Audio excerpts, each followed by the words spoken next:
네, 이번에는 중국 현지 상황 체크해 보겠습니다. 한국경제신문의 베이징 특파원 강현우 연결되어 있습니다. 자, 먼저 전일 마감한 중국 증시의 이 특징적인 부분들부터 좀 짚어주시죠. 어제 중국 증시는 5월 주요 경제 지표가 4월에 비해 호전됐다는 소식에 힘입어 상승세로 마감했습니다. 상하이 종합지수는 0.5%, 선전 성분지수는 0.9% 올랐습니다. 홍콩 항생지수는 전기차주와 기술주주들이 시장을 주도하면서 1.1% 상승했습니다. 본토 증시 시가총액 상위 주식 중에서는 배터리 세계 1위인 CATL이 5% 이상 급등했습니다. 반면 최근 급등세를 보여온 BYD는 2%가량 빠지면서 시가총액도 1조 위안 아래로 내려갔습니다. 홍콩 증시에선 PC업체 레노버, 중국판 유튜브인 비리비리 같은 테크 주식들이 큰 폭으로 올랐습니다. 업종별로는 보험주와 증권주가 강세를 보였습니다. 두 업종 모두 최근 실적 호전이 기대되고 있습니다.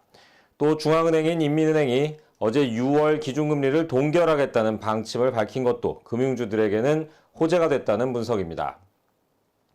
인민은행은 보통 매달 15일께 정책금리인 1년 만기 중기 유동성 지원 창구 MLF의 금리를 결정하고요.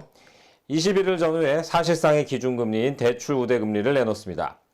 시장에선 인민은행이 경기를 부양하기 위해 기준금리를 내릴 수 있다는 분석도 있었는데요.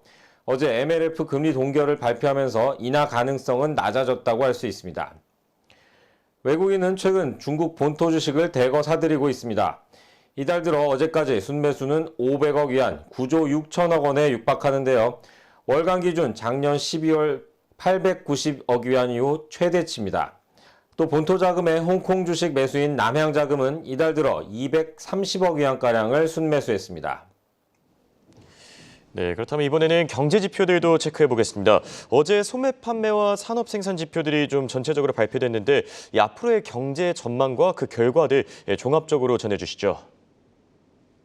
네, 상하이 같은 주요 경제권에서 강력한 방역 조치를 지속한 5월에도 중국의 소비가 위축된 것으로 나타났습니다.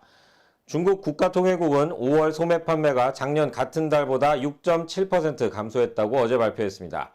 내수 경기를 보여주는 소매 판매 증가율은 오미크론 변이가 전국적으로 확산한 지난 3월 마이너스 3.5%로 떨어진 데 이어서 4월에는 2년여 만에 최저인 마이너스 11.1%로 악화됐습니다. 5월에는 4월보다는 회복했지만 석 달 연속 마이너스가 이어졌습니다. 월간 GDP 격인 산업 생산은 5월에 0.7% 증가해 4월 마이너스 2.9%에서 한 달 만에 플러스로 전환했습니다. 코로나19 확산 초기인 2020년에도 산업 생산은 2월과 3월 마이너스로 내려갔다가 수출 호조를 발판으로 4월부터 중가세로 돌아선 바 있습니다. 반면 소매 판매는 당시 2월부터 7월까지 6개월 동안 감소세가 지속됐습니다. 그만큼 회복이 더디다는 얘기입니다. 중국 경제의 최대 성장 동력인 내수 소비는 제로 코로나로 불리는 강력한 방역 정책 탓에 상당 기간 침체가 지속될 전망입니다. 인프라 투자와 민간 설비 투자 등을 합산한 고정자산 투자는 올 5월까지 누적 6.2% 증가했습니다.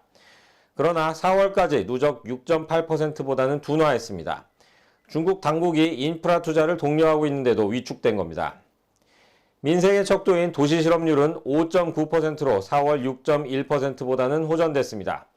하지만 올해 중국 정부의 실업률 관리 목표인 5.5%보다는 여전히 높습니다.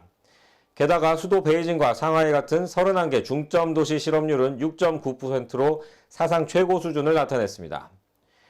이달부터 상하이와 베이징 등 주요 도시에서 통제를 완화했다가 최근 클럽과 미용실 등을 거점으로 집단 감염이 발생하자 다시 방역을 강화하고 있어서 경제 회복에 큰 부담이 되고 있습니다.